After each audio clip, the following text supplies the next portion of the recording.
Hello दोस्तों, आज हम समय और दूरी का नेक्स्ट क्वेश्चन करते हैं। तो ये जो क्वेश्चन है इसमें दो ट्रेनों की बात हो रही है। ये दो ट्रेन है और इनकी चालों का अनुपात 3:4 है।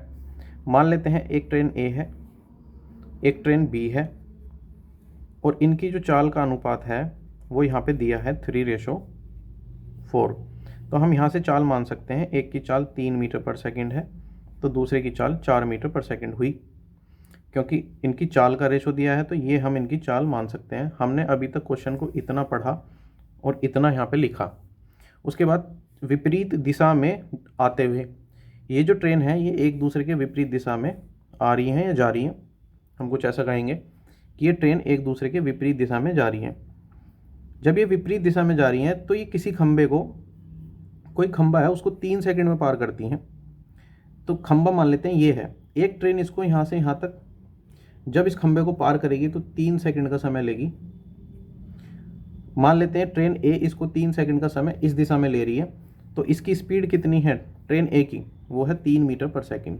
तो हम ट्रेन ए की यहाँ से लंबाई निकाल सकते हैं, क्योंकि यहाँ पे ये 3 सेकंड में पार कर रही है, 3 मीटर पर सेकंड की चाल से पार कर रही है।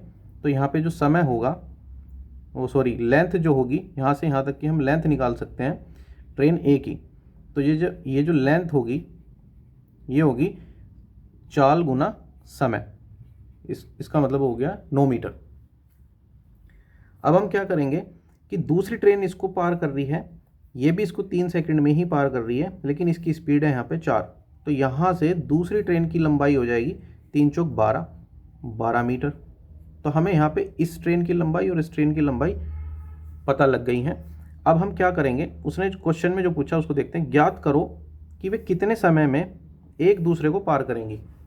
तो हमें निकालना है कि जब वे एक ट्रेन ऐसे जा रही थी, एक ट्रेन ऐसे जा रही थी, तो ये पार वाली कंडीशन हो गई। एक ट्रेन इधर एक ट्रेन इधर, तो ये पार वाली कंडीशन हो गई। तो हमें निकालना है कि ये पार करने में कितना समय लेंगी।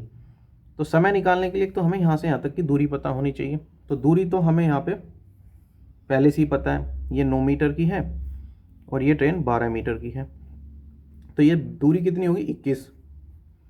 दूरी बटे चाल करेंगे, क्योंकि ट्रेन अपोजिट डायरेक्शन में जा रही है तो चाल हम क्या करेंगे, अपोजिट डायरेक्शन में सापेक्ष चाल क्या करेंगे, जोड़ देंगे। फिर सापेक्ष चाल निकालने के लिए 4 और 3 7, तो ये 7 मीटर पर सेकंड इनकी चाल होगी, तो हम 7 रखेंगे यहाँ।